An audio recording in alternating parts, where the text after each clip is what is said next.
What I have learned after so much healing is that no, I really didn't experience the fullness of joy or the fullness of looking forward or the fullness of being comfortable and happy. I think it's just so sad that trauma steals that from us sometimes, and we don't even know it because it happens so young that we don't know any different. Welcome to Entrepreneurs in Recovery. I'm so glad you're here. I'm your host, Jesse Harless, and I want to let you know that the podcast is growing, and I'm really excited about that. We are reaching new guests and new audiences, and I really appreciate everyone who is sharing this podcast. If you find any of these episodes helpful, whether it was the podcasts, the first 10 or 20 podcasts, or the podcast today, which is sort of shifting as I'm shifting in my healing journey and my process. So thank you for liking, subscribing on YouTube for Entrepreneurs Recovery Podcast, or even on Spotify, iTunes, leaving a review. I really appreciate that. Thank you so much. And I just want to mention too that the work that I'm doing today as a psychedelic experience curator, it's been really beautiful, these conversations I've had over the last few weeks about this. So if you're interested in about that, you're interested in exploring this world, reach out to me and I'd love to have a conversation with you.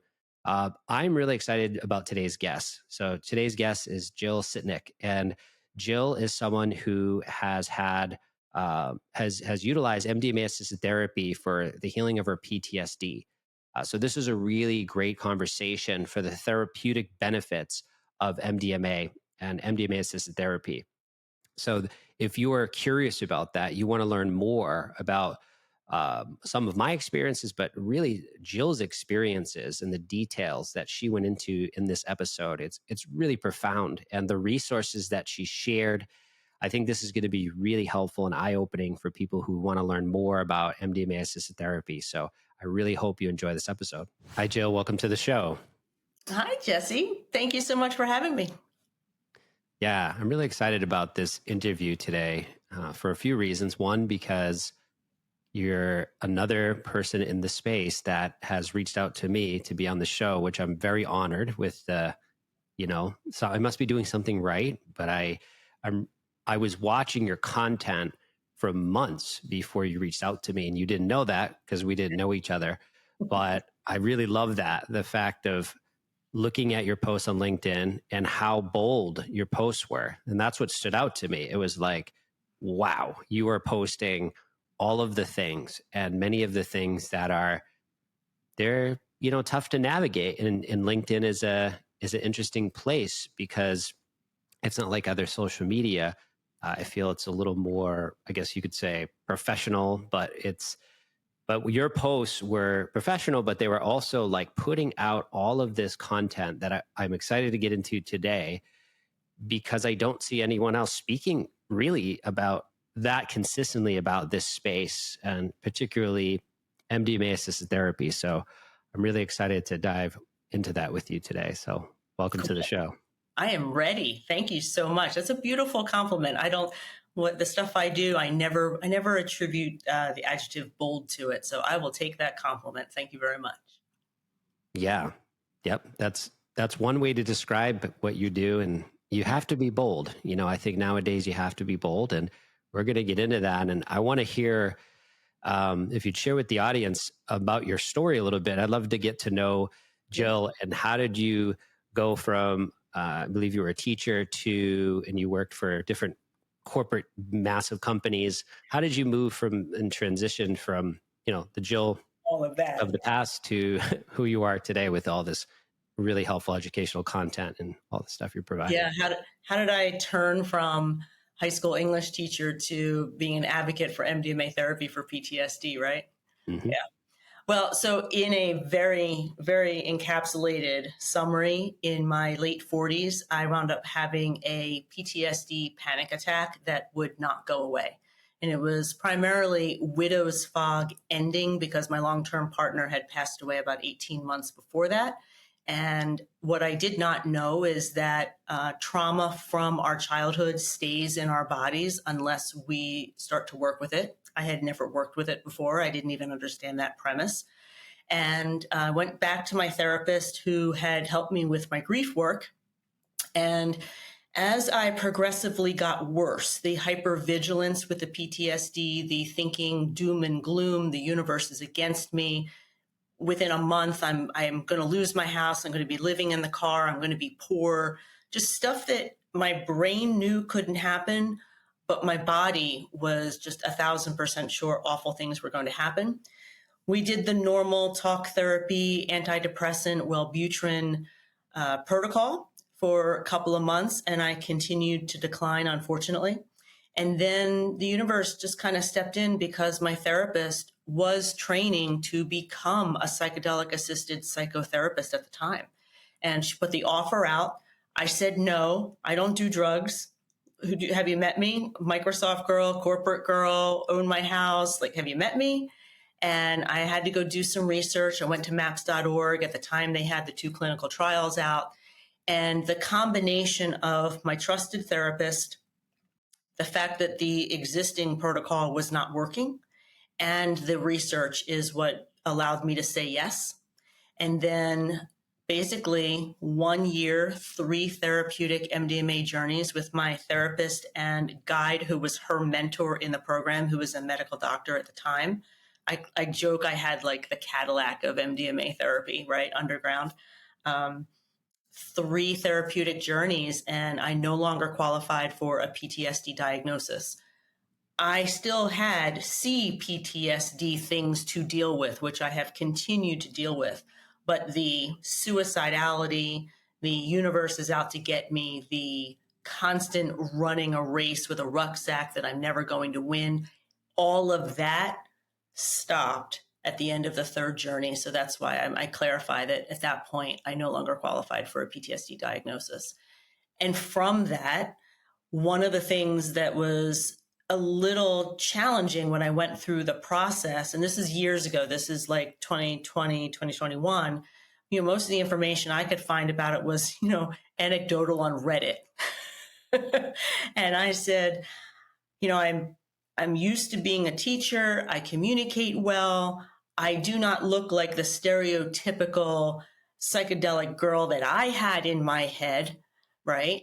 And I need to advocate for this. And so I wrote a book, I wrote a workbook. And when the time was right in terms of my career, I've been able to officially pivot to kind of doing this full time. And that's what lets me to talk to awesome people like you who are also in the space and gives me time to post daily on LinkedIn.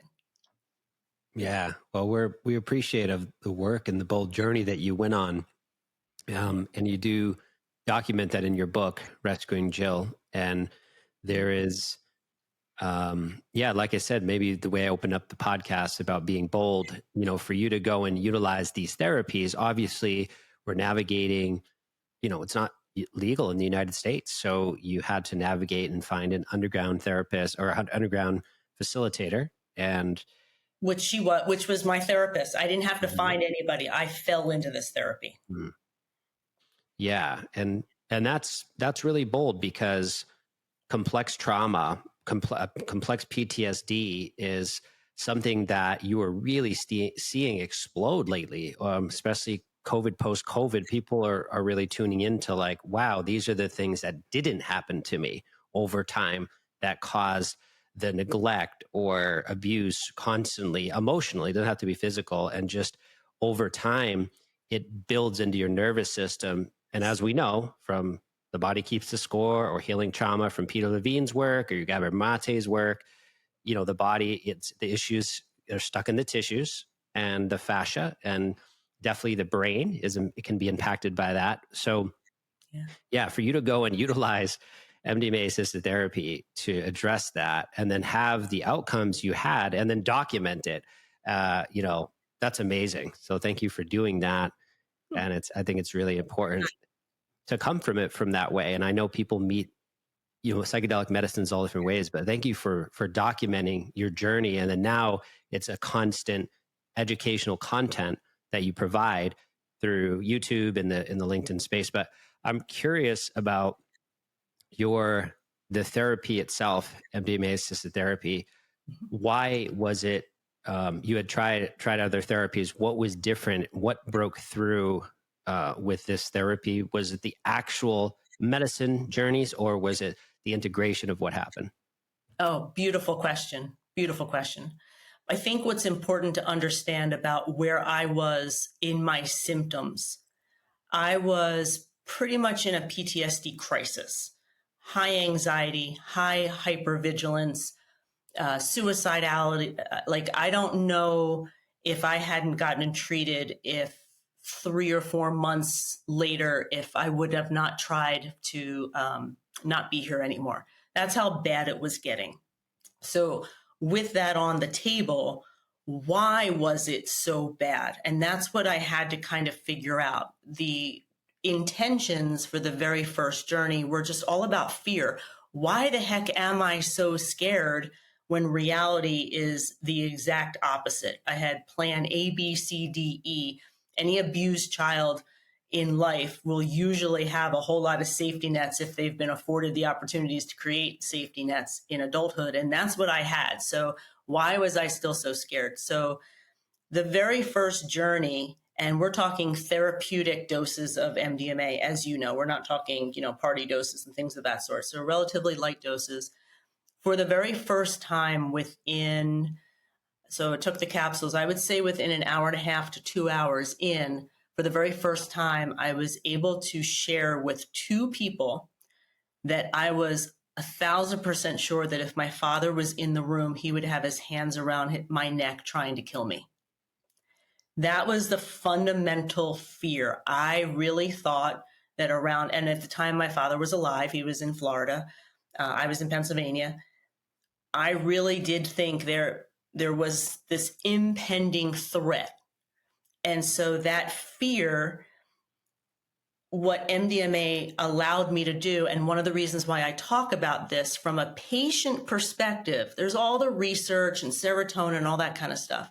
But from a patient perspective, it calmed the amygdala, it calmed me, it made me able to connect with these two people. I already had my trusted therapist, but I had only met my guide 2 or 3 times, right? Male and female. And I was able to trust that I could share this deep fear with these two people. And for the first time, I didn't have anyone coming back saying, oh, of course that wouldn't happen. He's your father. I had 2 empathetic witnesses just honoring that fear. And that was huge. I can't say I felt a shift in my body or anything of that sort. I just remember that conversation and just really trying to convince them about how much danger I was in, right? And then the integration, the time period after that journey. So the journey day lasts, 5 to 8 hours, depending on your dosing, depending on your metabolism, things of that sort. I only remembered like 45 minutes. Thank goodness we voice recorded. And I always say to people, voice record your journeys if you can, because boy, your subconscious is like wide open. It's wonderful. The integration was a continuation of that decrease in fear. That suddenly, instead of remembering things like my father beating me, getting thrown out of a house, my mother, trigger warning, my mother attempted suicide multiple times in her life, seeing some things from my mother, instead of those things carrying the emotional pull, it was almost like I could see those memories on television. It was almost like they were happening to someone else. And I could look at those memories without my body freaking out, without the fear, and look at them from a different perspective. Wait a minute, I wasn't an inconvenience to my parents. They just couldn't take care of me. So that's why I had to go live with a bunch of other people. Hey, I wasn't abandoned by my mother's suicides. She was desperate to get away from my father. Hey, I wasn't unlovable. My father had some real trauma, and this took a long time to heal, that he probably grew up in a very traumatic environment because I know nothing about his childhood. So the perspective shifts that MDMA allowed because it decreased the fear in a trauma patient. That's how my healing unfolded throughout that year. Yeah, that's really powerful to hear that. I heard a few things, and one of the things that I really want to highlight is first of all, your experience of not being gaslit for what's actually happened to you versus someone probably not trying to hurt you, but someone not actually acknowledging that what happened to you was not as simple as saying, oh, but my dad did the best he could. That completely dismisses all of the trauma, everything that happened to you. And many well-intentioned people do that. But the result of that is going back to hiding the pain again, hiding what happened, and then moving forward without addressing it because you haven't had the empathetic witness. So having the empathetic witness, your amygdala now with the MDMA is now almost shut down. And then you have the serotonin, you have the oxytocin, you have the medicine flooding. So you got the amygdala, shutting down. You have the flooding of the dose coming through. Yep. And you're feeling these feel good, this safety. You have a safety net, and then you're able to literally now create a memory that you can look at instead of it being embedded in the way that you operate in your nervous system every day. That's what it sounded like to me. Yeah, I mean, I think it was the first time, I mean, people knew my father was a jerk, but like many domestic abusers, he was very capable of acting a certain way when the door was open versus when the door was closed. And parts of my childhood are kind of almost unbelievable that someone would act a certain way. And I learned very early my childhood was not palatable to people. And they did exactly that. Oh, they did the best they could. And I'm sure it wasn't that bad. I used to get that a lot. I'm sure it wasn't that bad. I even got from my aunt once, well, what did you do to deserve to get hit? So yeah, having my therapist and my guide actually just kind of accept what I said and letting it unfold was a very different experience.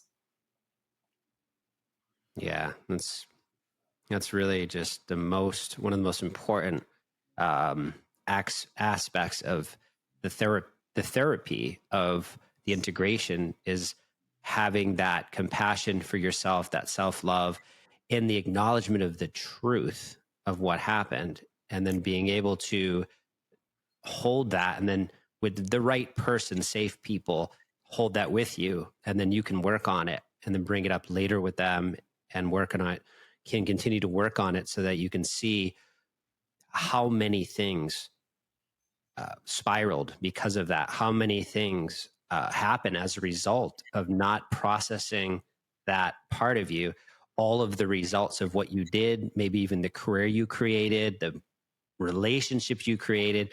And that brings a lot of deep shame when you're in your 40s and 50s or whatever. But I'm in my 40s. So like having the realization, which I have had from these experiences with empathetic witnesses, Mm-hmm. it's a lot of heavy shame. It's a lot of heavy, wow, I literally made these choices because of my nervous system, because of what happened to me over these experiences that I didn't have acknowledged. And of course, anyone can listen to this and say, well, yeah, but they did their best. They had their own trauma.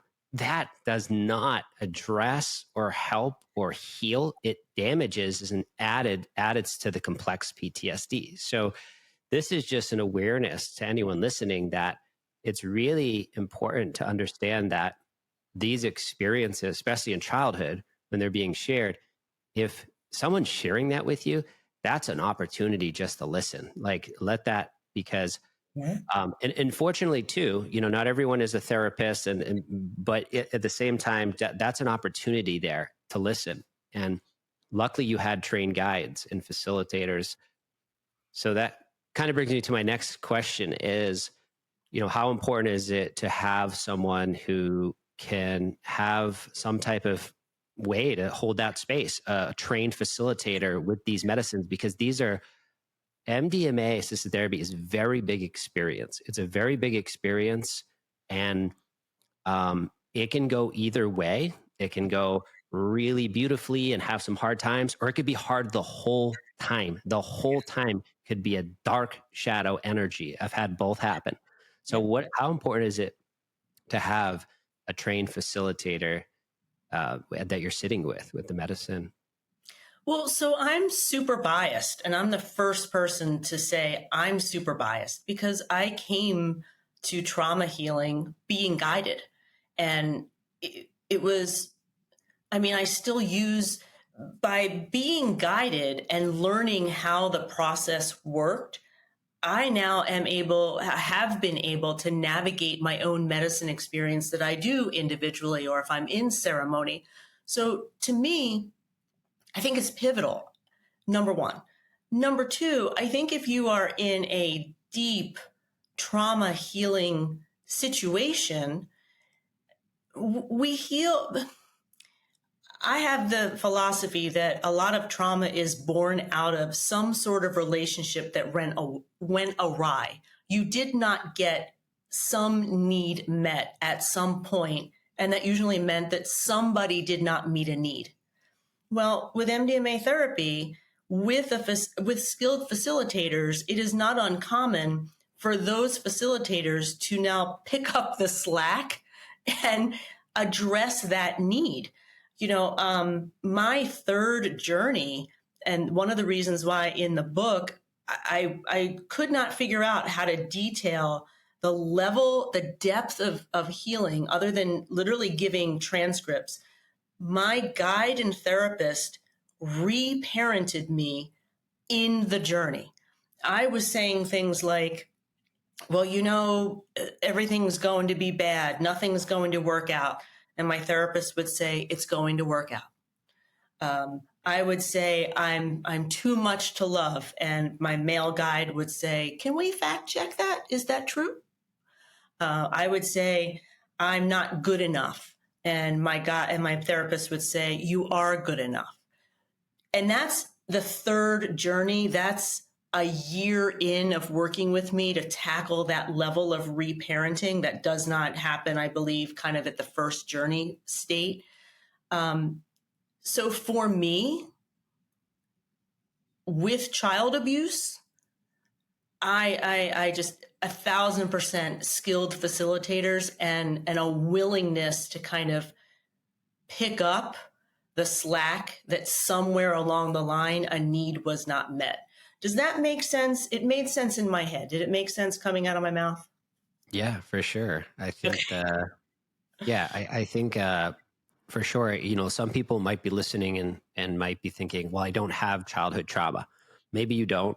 But again, trauma doesn't have to be what happened to you. Trauma can be what didn't happen for you. It didn't Yes. happen. You didn't get Not your met. voice heard. You weren't seen. You had to do everything you could to externalize the love that you got, externalize it so that you could be loved, so you could get love to survive. It's survival. You have to have love or you die. So you might find a dysfunctional way to find love. It could be through abuse, but love and abuse is a dynamic that happens often in childhood trauma and in situations that maybe there's a divorce, or there's an alcoholic in the family, or there's just there could be personality disorders. There could be different types of different, and I use that word disorder. Histories. It's lightly, but it can be. There's a lot happening, so that makes total sense. Mhm. And I mean, yeah, if you have any sort of deep-seated trauma or any trauma, and you have the opportunity to do your work with an experienced, well-rounded, trauma-informed guide, I would always vote for that choice. yeah. So that brings me to my next question: so we recently in the last year had an opportunity for MDMA to become legal therapeutically, and then it failed. Yeah. And that was a big blow for people who have experienced MDMA-assisted therapy with trained guides like I have, and I know the power of the therapy. Again, this is for educational purposes, so do your own research and find your own way with this. But it's hard to have the experience like you did and then dedicate yourself to life path of this and know that other people can't access it. It's really Yes. challenging. So like when we're looking at the clinical side of this, which would be the legal side when that happens, the clinical model of MDMA versus underground, what are some of the concerns that you have, and with that happening, let's say if it did happen, let's say miraculously the end of this year or next year? Well, that's funny because that's the whole reason why I started my advocacy. That on Reddit, I was seeing 10 years of therapy in 5 hours, and I was a changed person when, I went on an ayahuasca journey. Like there was very little discussion about the integration process that I was finding the majority of the healing in. Like people are always kind of surprised. Like the actual procedure day, the journey day, it was only 20% of my healing. Most of my healing happened during the integration process, and I wasn't hearing that conversation. I came out of my experience saying, I feel like once this gets legalized and commercialized, there's going to be a little too much marketing that isn't going to explain. You have to be willing to feel the awful feelings that created the trauma to begin with. So this is not a walk in the park. And you have to be willing to put the work in afterward to change your perspective and really think about things. I think both of us know people who have gone on medicine ceremonies, psychedelic tourism, gone on a ceremony, and they just kind of jump back into their regular life, and there's no action to the insight. If you're going to do MDMA therapy, you kind of have to be ready to make action out of insight, to be willing to go towards the hard stuff. And I was actually really afraid that the marketing machine behind some of this stuff would just override that. And that was actually my motivation for getting started, to be candid. That's one of the reasons why the book is written from like the first person of like, this is how the year went, 2 steps forward, 1 step back. Oh, this was hard. Oh, these were tears. Because I really wanted to show people what it's like versus, oh, you just went in for surgery and you were walking the next day. Like, no, that's not the way this works. So that was my actual motivation for it. A little scared of the marketing machine that I think no matter what is going to happen, but at least I've got some content to help people understand if they do their research that, there's a little bit more work involved here. Yeah, it's so important. I hope that's what the listeners are hearing too, is you hear of MDMA and it's a party drug and woohoo and fun. It's like, that's not what we're talking about. You can have that experience during your therapeutic journey. And I'm talking about from a therapeutic lens. I'm not talking about recreational. There's no judgment to that, but I'm talking to the people who are coming to me quite often, who are really stuck in these different areas. And, with my work as, I'm sort of calling myself a psychedelic experience curator, a psychedelic concierge. I'm looking, when people come to me, to look at my own journeys that I've had and my anecdotal evidence, because I'm like a crazy journaler, and I like to write during the journeys, and I like to write after and then later on. And I like to look at that. And then I like to hear the people I've either learned about their guidance through these journeys. And then of course the research, whatever research there is. Right.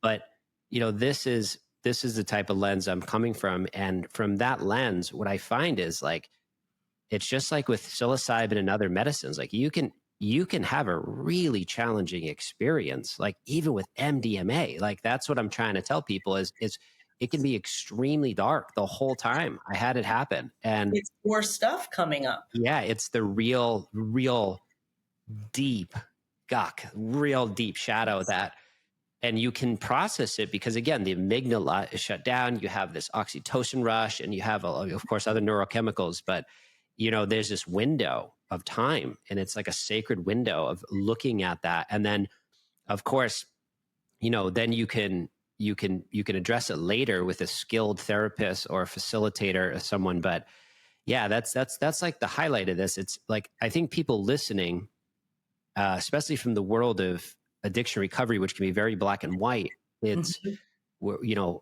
yeah, go have your fun and do what you want to do in life. But this is we're talking about sort of that the lens of therapeutic MDMA-assisted therapy, so that we're showing that there's a gap in mental health care. There's a gap in this ability to treat PTSD, to treat trauma, to treat anxiety, and to treat depression. And then we have this interesting substance that's been around for quite a while.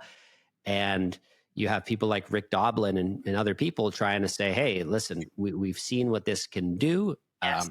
There's really great books out there. A Dose of Hope by Dr. Dan Engel, really powerful book. Your book, there's other books on this medicine, and Yeah. you can just read those books and you don't ever have to do the medicine, but damn, those are powerful reads of actual stories of MDMA assisted therapy. And I think that's what I'm highlighting here, that even if you have a challenging journey, it's 20%, as you said, 20% is the journey. So good. And 80% is the integration. So, okay, great. You had an 8-hour shadow journey. Right. Now you got 8 weeks, 8 months, 18 months to integrate the shadow journey. And so, yeah. Think of it. I had my MDMA journeys didn't have that darkness. I experienced that darkness in 2 psilocybin journeys, that I went right back to an age that was lonely and terrified and empty. And I had 2, 6-hour, however long they lasted, journeys of just feeling absolutely awful and not being able to navigate through it, and just honoring, almost like those feelings had finally bubbled up to the surface, and they needed to come out. They needed to be felt. And it's not great. It's not fun. It's a tissue filled journey.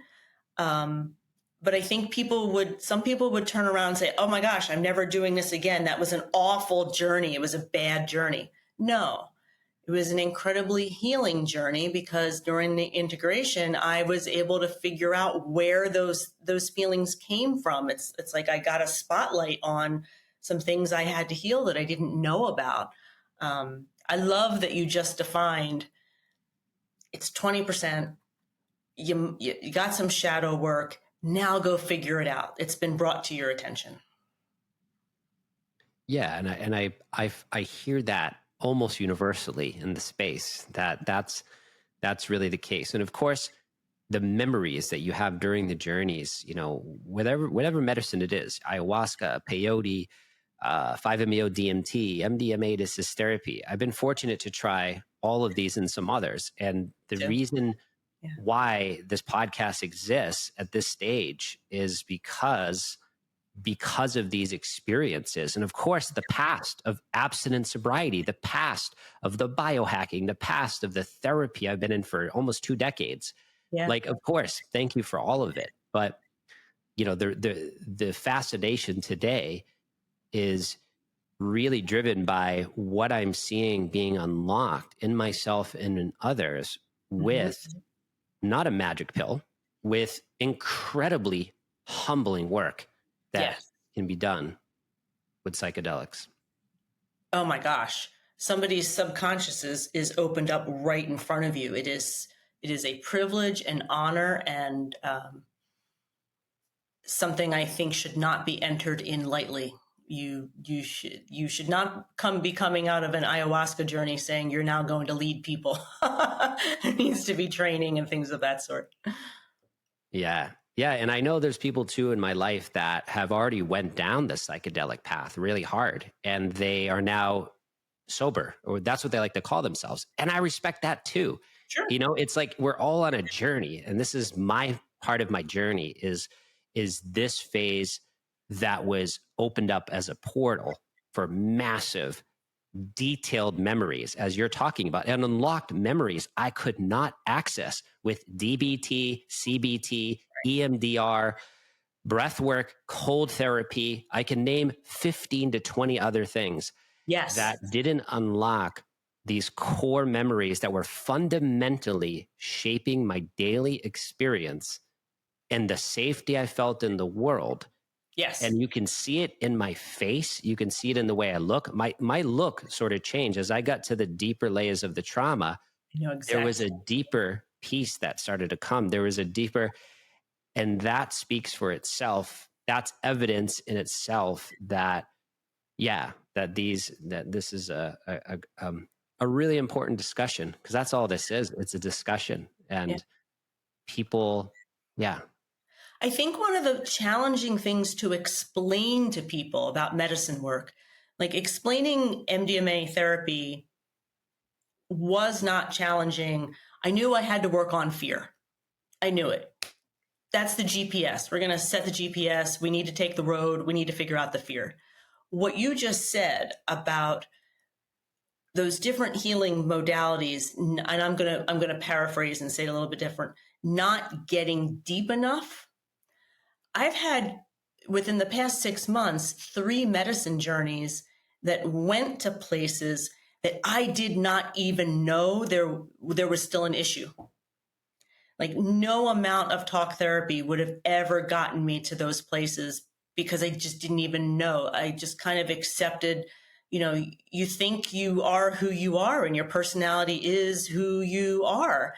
And then you go into a medicine journey, a beautiful LSD journey that just kind of takes you by the hand and says, oh, no, we're going to show you this. And you're like, whoa, I didn't even know that was a thing. I didn't even know that memory was important. It's a very difficult thing to explain to people who don't do medicine. And we have to figure out a way to explain it. Yeah, Because agreed. how do you explain to someone that there might be something there you don't even know about? Yeah, I think what you're making me think of is the mystical experience of psychedelics as well, which is something I got really tripped up on when I first did my first ayahuasca peyote journey in Costa Rica in 2022. I got really tripped up because the experience became extremely mystical, to say the least. And I couldn't explain to people about what that happened. So I journaled it. And I have shared a little bit with certain people I feel safe with, but it's really hard not to share this one life view, even in through all of the religion and the religious experience I've had since I've been about 4 or 5 years old, and the way God should be and all these things. When I kind of blew through a lot of these beliefs that I had through an actual experience, hallucination or not, it makes no difference. It makes no difference. It was as real as this rainforest. It was as real as this microphone. And so, you know, so to not be able to talk about a mystical experience can be challenging. Never mind talking about the other side, which is the healing capacity, which is what's really moving the legalization of these forward. Of course, people can say it's profit, it's capitalism. Okay, obviously, but we want to really look at the healing potential, and that's also hard to talk about, because if you've lived with trauma since you were a child, and then you have had these different ways of experiencing how to get relief from it, and then all of a sudden you do MDMA-assisted therapy with 2 guides or whatever, or you're blown open to another reality that you've never seen, and memories being unlocked. That's really, really what sounds like happened to you and me. And it's really challenging because you have to sort of navigate the waters here when okay, this has been many years of this practice, many years of this journaling, many years of talking to world-class experts in the space. Yeah. And still have to navigate it lightly, because of, if you've never had the experience, how do you, I will never have the experience of birthing a child. I don't know what that's ever going to be like. So I can't ever describe that. So this idea of this emergence from psychedelics, whether it's trauma healing, the mystical experience, all the different things that can happen. Yeah. Yeah. It's Yeah, it's like many things, you know, if you haven't tried it, you haven't been there, it's hard to encapsulate. So thank God we have your book. We have other great books. We have podcasts. There's peer-reviewed studies. You go into the peer-reviewed studies. You can look at some of that stuff, but it's exciting to have a conversation like this that's alive, that's going to continue to be alive well after this episode is recorded and sent out, so that we can to talk about our actual experiences with this. And for anyone's listening too, if you've had experiences with psychedelics that have been challenging and they were guided with therapists or guided with facilitators, reach out to us, like reach out to me. I'd love to have that dialogue with you. But from my experience, I haven't had that happen when I knew the guides. We did lots of prep work, tons of prep work, tons of the forms I had to fill out, the prep work. Then when I actually got to the ceremony, I felt very safe. The container felt safe. And then there was post-integration. And I know that's not everyone's experience, but for me, I've had that, like you hitting the jackpot almost on that type of experience. So I know many people might have not had that, but if you had, and it was challenging either way, I'd love to hear about it. You know, that's this discussion. It's, you know, I don't want it to be black and white. This is gray. This is all gray area stuff. A lot of this. I think it's going to become more black and white as it becomes legalized. There's going to be a lot more case studies. There's going to be a lot more actual, you know, you think of a drug like Ozempic and how that's blowing up. It's like literally selling out. Like there's compound pharmacies that can't even get it. It's blowing up. Why? Well, you know, I'm sorry, I just interrupted. No, go ahead.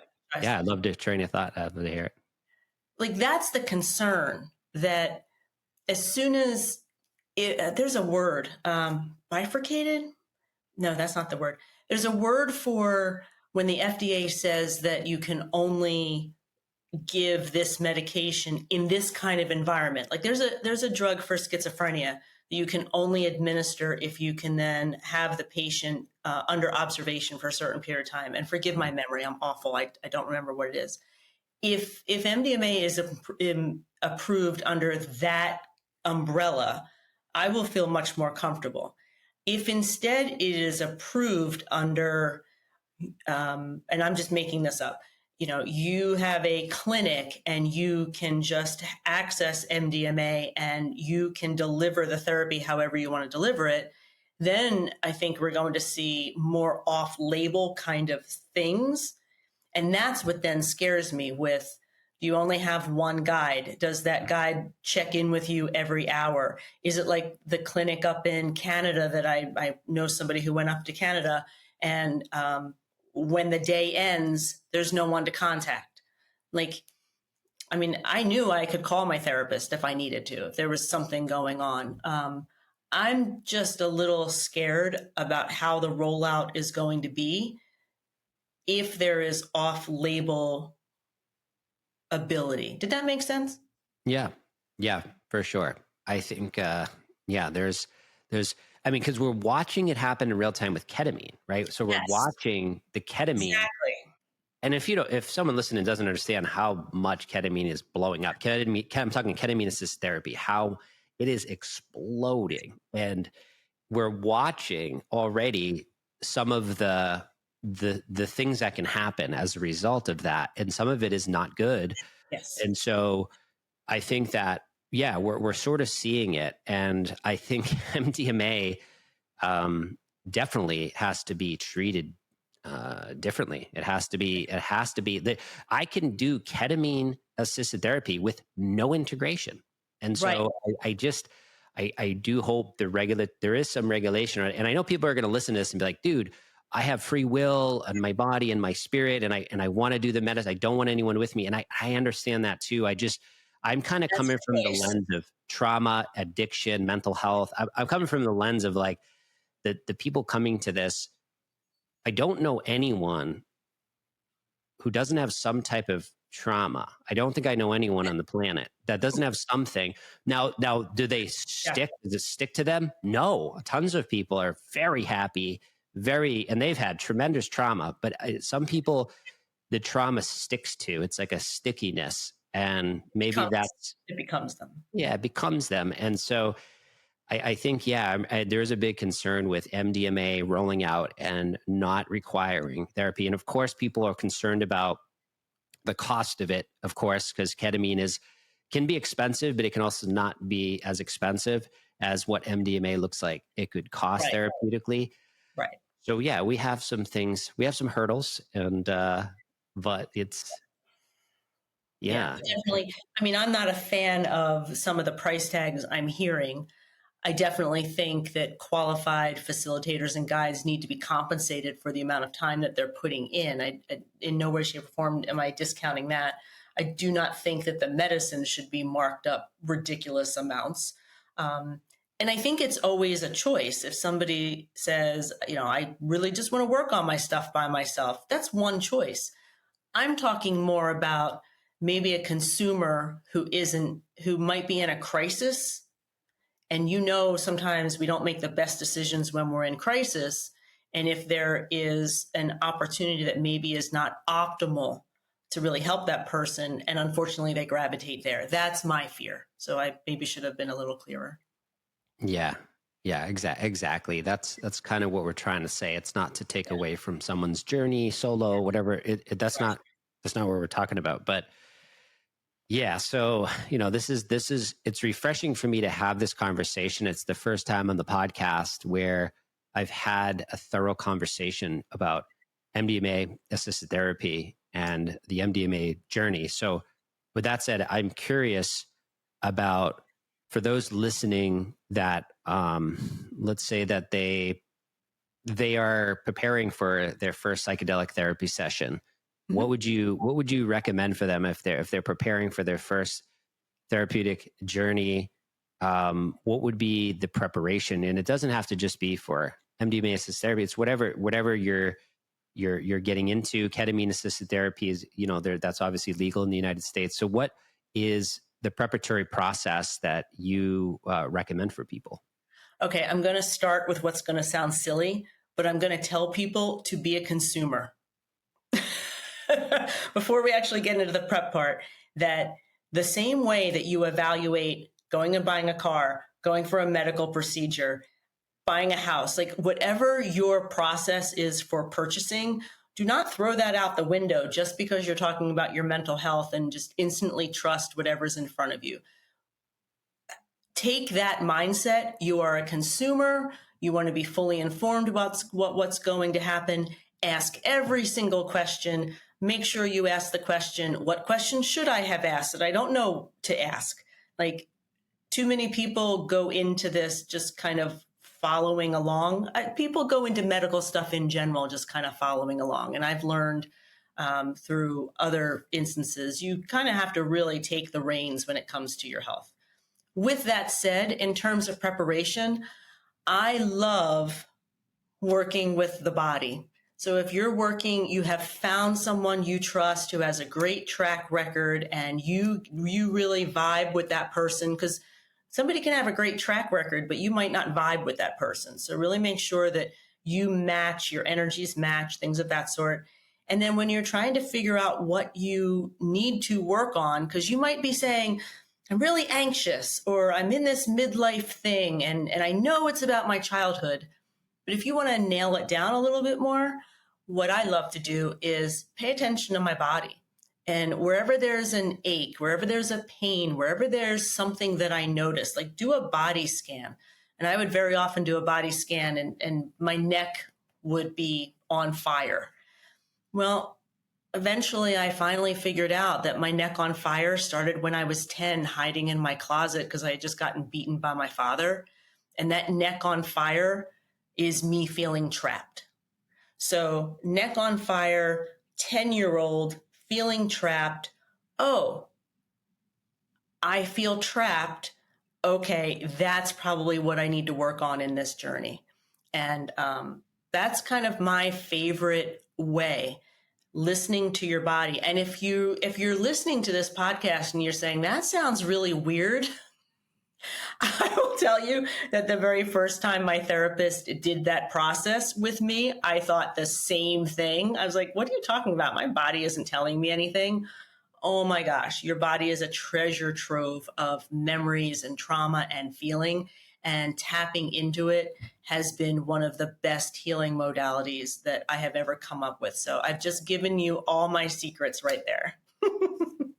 Yeah, I agree. I agree that especially with this therapy, especially the somatic practices, the body practices, I think Yeah. are really important. And probably in others too, but I mean, especially for this one, it's so in your body. It's so you're when it comes on, it's like it. Maybe Feel at it. first, yeah, maybe at first you feel it and you're sitting, but eventually you want to even move, maybe with the Yes, medicine, move and dance and whatever, because I did. you're moving. Yeah, Yeah. exactly. Had to move it out. My hips.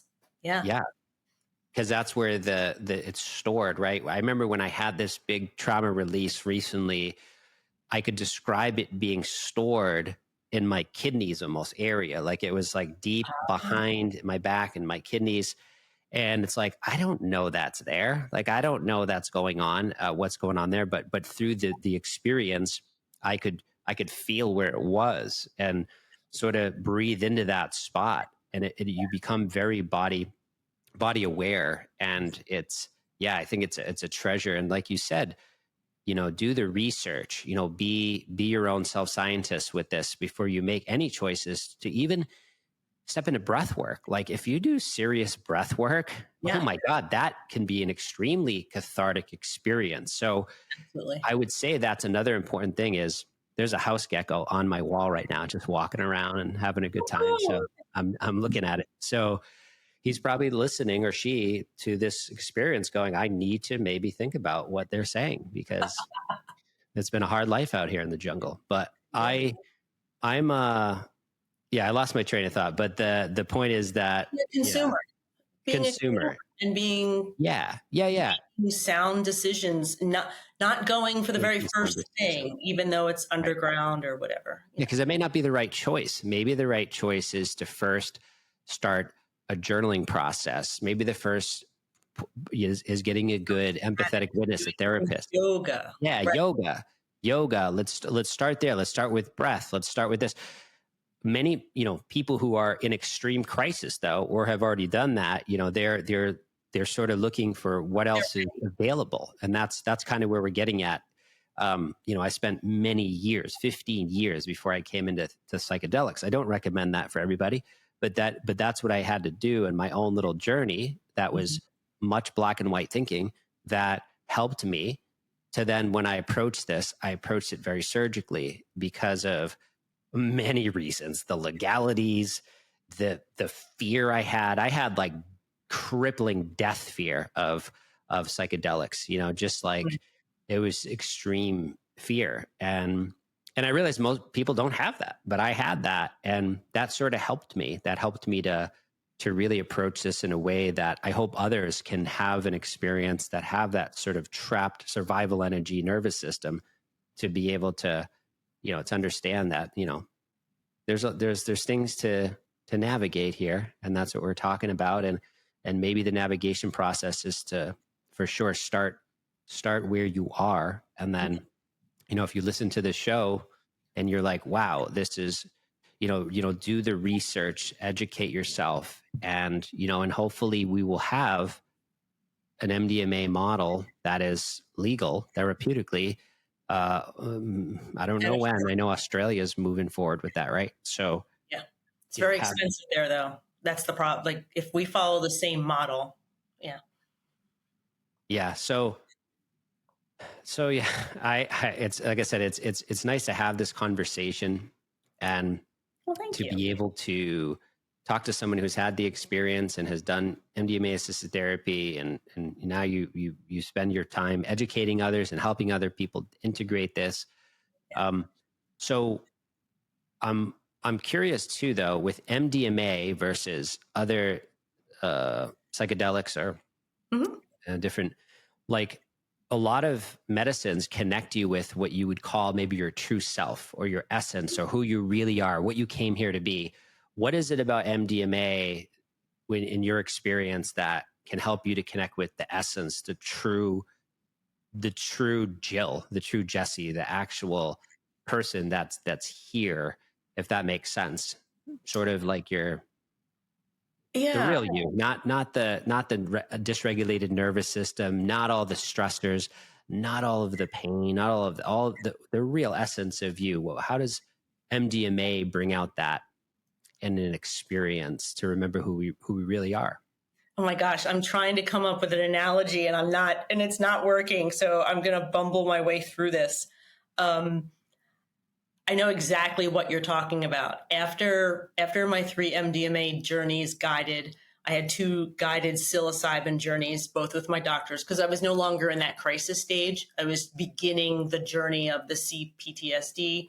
And then they moved. They moved out of the area, and I started to explore different medicines. And I remember a Cambo and Bufo retreat where I said, I'm just so tired of all the programming. I want to find Jill. Who is Jill underneath all of the abuse, under all the programming? Like, who was this little baby? And it's interesting because I've actually come to understand epigenetics a bit more, and kind of, it wasn't just Jill as a baby. But to answer your question, how can MDMA in a PTSD crisis trauma specific lens help you start to really see the true you? Because that's really when it did start for me. Think of the thing that came to mind is like an orange, and the rind is kind of tough, right? You can't really get through that. But MDMA is what kind of opened up that rind. It kind of made it so I could start peeling back and start to see the orange. I'm not going to say that I totally saw the full orange. I would say probably with my own healing, 19 years of abuse and neglect, the MDMA therapy, those 3 sessions probably opened up the orange enough that I could start to eat the orange and take slices out. But every slice was probably hard to get out, needed additional medicine work, had to be cleaned up. There were seeds in there. Like, it wasn't just super easy to eat that orange. There were still some challenges. But for folks, in my opinion, for folks who are deep in PTSD and can't even imagine that there's a life that isn't filled with hypervigilance or depression or anxiety, that they can't even see a horizon like I couldn't. MDMA is what allows you to pull back at least that much of that perception to let you know, hey, wait a minute, there is a horizon. It might be bumpy healing getting to that horizon, but there is a horizon. Almost like ketamine makes it so that, like a nice little blanket, like you kind of put your depression a little bit to the side with ketamine, and you're like, oh wow, there is more out here. MDMA slowly makes you realize stuff happened to you, and you can change the perception, and you can see that there's a future ahead to kind of get more to who you are. But it took me a long time. It took me a lot of medicine work, a lot of diligence. I've been working on the CPTSD part for like over 2 years. Hmm. Yeah, it takes the time it takes. You can't rush. You can't rush. There's no magic fix, and instantly you're healed. And if it took 19 years to build, or 20 or 40 years, it's going to take the time it needs to be healed. And Yep. And I think to have a community and a tribe as you heal is really, really key. And I think that's the next question I would have is, when, part of the reason why I even talk about this on a podcast, I would never talk about something that I don't have experience with, and have seen many other people have experience with. And, I don't want to ever cause harm to anyone. That's why all of this is always for educational purposes, and to listen to your intuition and your rational mind, and people who have a lot of expertise Yes. in this space. But my thoughts on my question's changing in mid-sentence. So my thoughts on going back to when you've lived a certain way for such a long time, and you're living in a way that is because of the way you had to survive, and your body is still shutting down because you had to survive. Like, what I'm also hearing is this experience helps people to get back to the part of yourself that didn't have to shut down, to see the beauty in the forest, to see the beauty in nature, to see the beauty in people, like before that shut down. And unfortunately, if you were really young, that's can be really tragic. But let's say if it happened later on in life, Mhm. to get back to that part of yourself that connects to love, because that's what I really experienced in that first journey. Was I was overflowed with a love I have never felt. It was so deep into my gut. Oh, So it's right in my gut is where I felt it. And I, it was, you know, yeah, you could say, well, dude, you were higher on MDMA. Sure. Okay. But I've never experienced that type of flood of love before. And it showed me that can be accessed without medicine. And that's been my journey. That was, I don't know, 2 or 3 years ago, that first experience, 2022. And since then, I have integrated without medicine, accessing that state I accessed in the medicine for sure. I have had that a number of times. I've had that deep, profound love connection that the medicine showed me I could have. And now I can have it without it. And I don't always know when that's going to happen, but it happens. Where I right. experience, even this year, I've had it probably 3 times where I've experienced the most profound love I've ever experienced in my life. Oh, And that was without MDMA. So it showed me what was possible. It showed me what I already needed to remember, that that love exists in me and mhm. exists in all of us, and I could access it. And the medicine showed me that. And that's one of the things I'm trying to share too. Yeah. It's I almost want to say for from it's so interesting you were talking about feeling love. For me, it was feeling joy. mm, Like my childhood, if you had asked me, I would not have known this because I think I had a pretty good up to 45, well, from 25 to 45 was actually pretty good. It was full of laughs. I was in a school district. I really enjoyed teaching. I really enjoyed tech. Like, if you had asked me, are you experiencing joy? I'm not sure what I would have said. What I have learned after so much healing is that no, I really didn't experience the fullness of joy or the fullness of looking forward or the fullness of being comfortable and happy. And I think it's just so sad that trauma steals that from us sometimes and we don't even know it because it happens so young that we don't know any different, you know? And I mean, I'm talking obviously about folks with child abuse. PTSD that happens later on is a different story. But for folks where it started very early, like with me, you don't even know that life can be different until you start on some sort of healing modality. And for me, it was MDMA.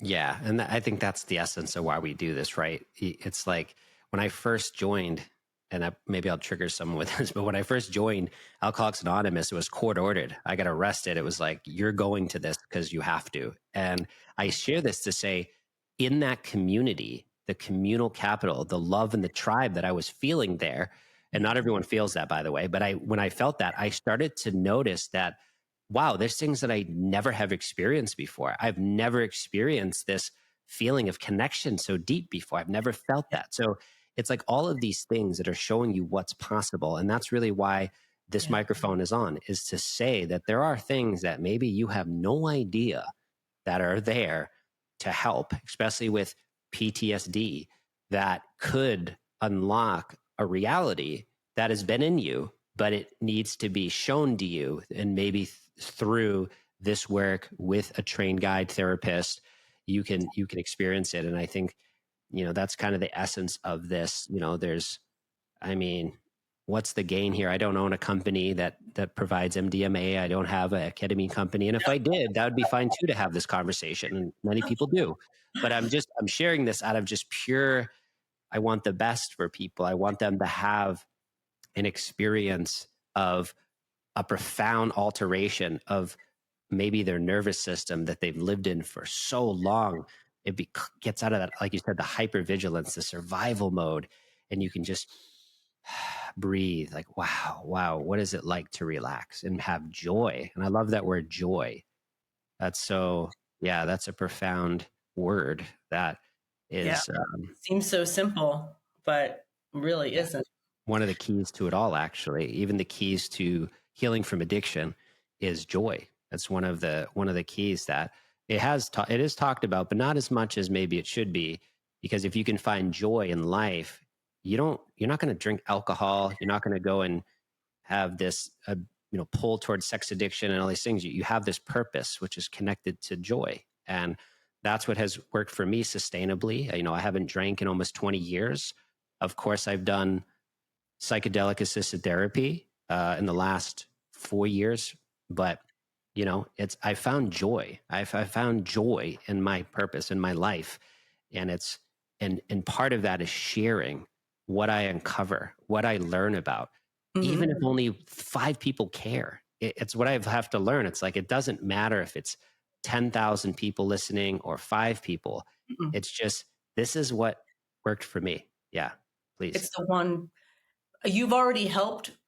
I've already helped one person. You've already helped one person. Like my goal's already been met. Everything I do from now on is gravy.